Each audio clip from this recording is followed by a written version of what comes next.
Salut, c'est Ingrid de Talk en français. Aujourd'hui, on va parler des questions en français.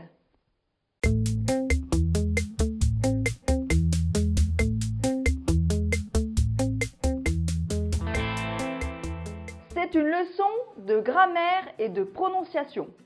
On va déjà voir ensemble les différentes façons de former des questions ouvertes et fermées en français.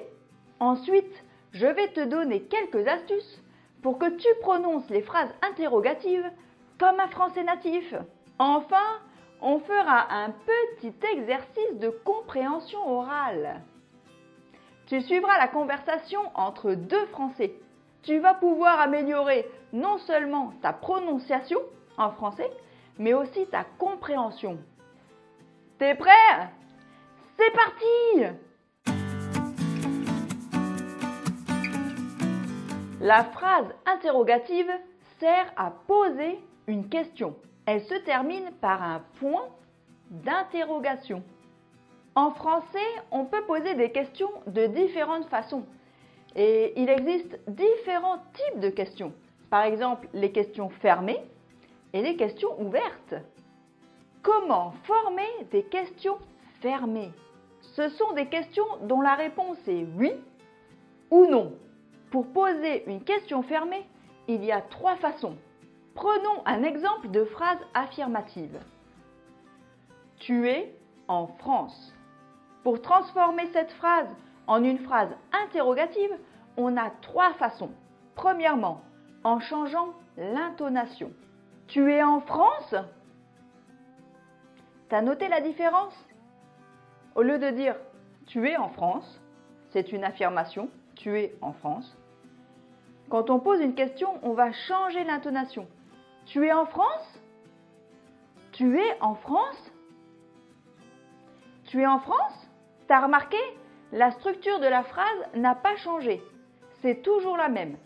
Sujet, verbe, complément. Mais c'est l'intonation qui change. Elle monte en fin de phrase. On prend la phrase affirmative « Tu es en France » et on remplace le point par un point d'interrogation. Tu es en France? Tu es en France? On dit souvent que cette forme est familière. On peut l'utiliser avec ses amis, sa famille. Mais en réalité, c'est une forme qu'on utilise souvent et avec tout le monde. Mais la formule la plus utilisée en français est la suivante. Avec la formule « est-ce que ». Est-ce que tu es en France? Est-ce que tu es en France? La marque de la question est la formule « est-ce que ». Cette forme est dite standard. On peut l'utiliser avec tout le monde. Et c'est la forme la plus utilisée en français. La troisième formule est en inversant le sujet et le verbe.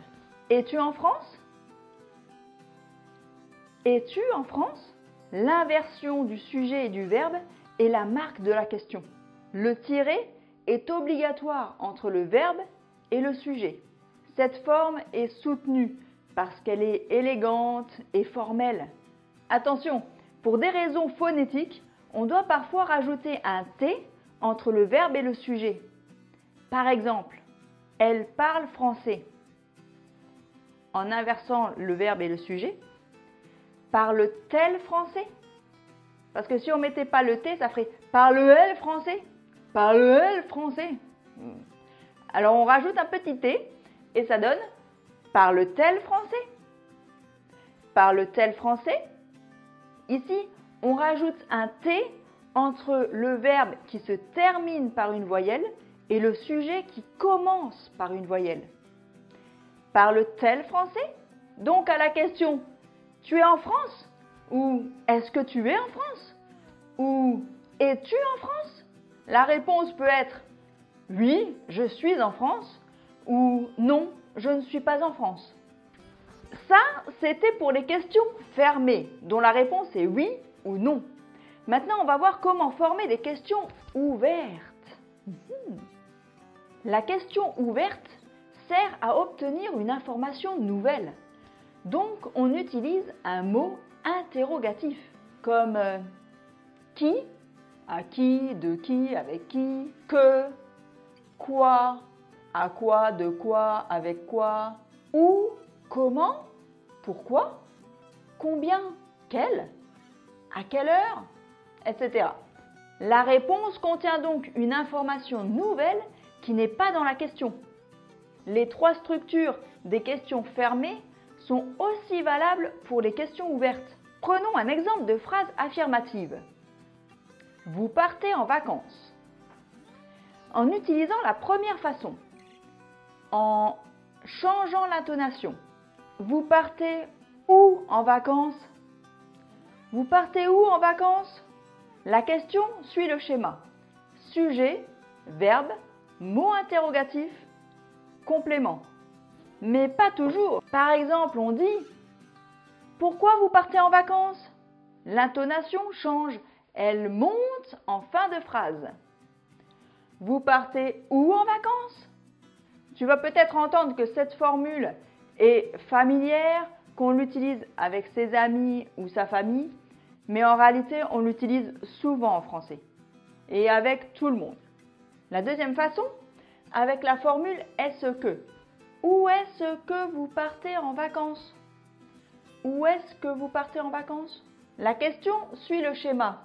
Mot interrogatif, est-ce que, sujet, verbe, complément. Cette forme est dite standard. On l'utilise avec tout le monde et c'est la forme la plus utilisée. La troisième façon est en inversant le sujet et le verbe. Où partez-vous en vacances? Où partez-vous en vacances? La question suit le schéma. Mot interrogatif, verbe, sujet, complément. On garde l'inversion du sujet et du verbe, qui est la marque de la langue formelle.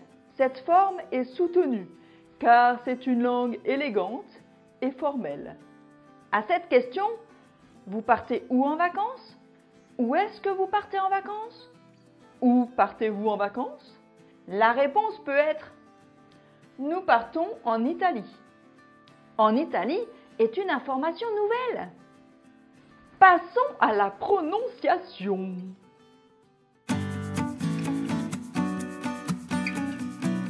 On va maintenant prendre différents exemples de questions et tu vas apprendre à prononcer chaque phrase comme un français natif. C'est parti! Tu es en France? T'es en France?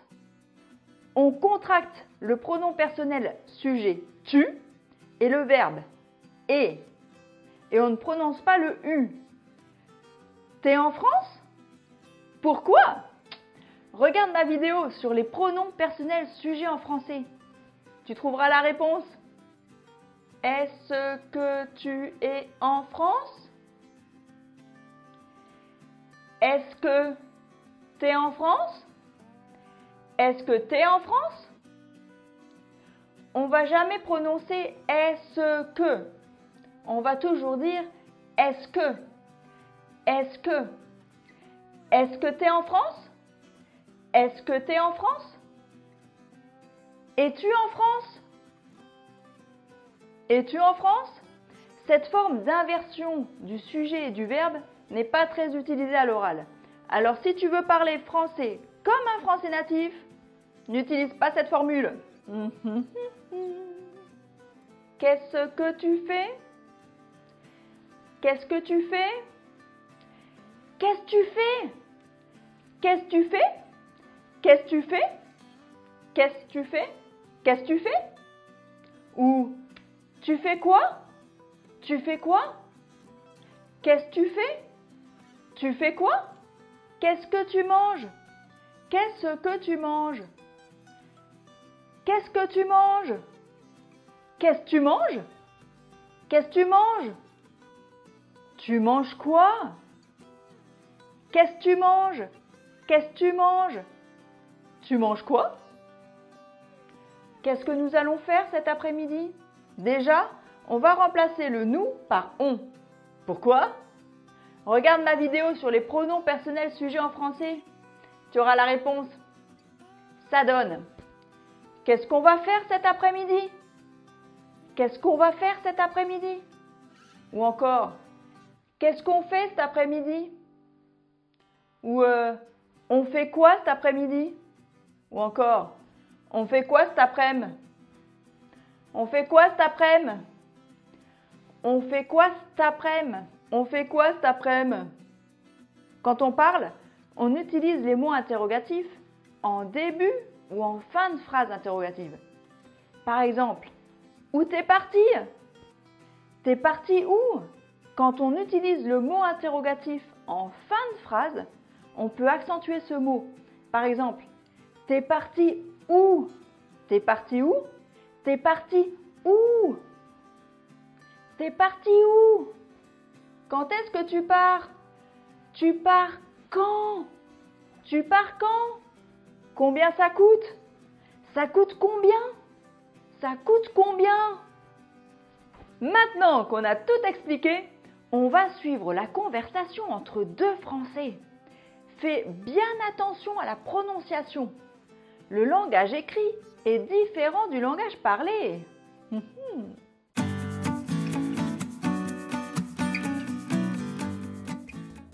Ah tiens, je t'avais pas vu. Tu m'avais pas vu?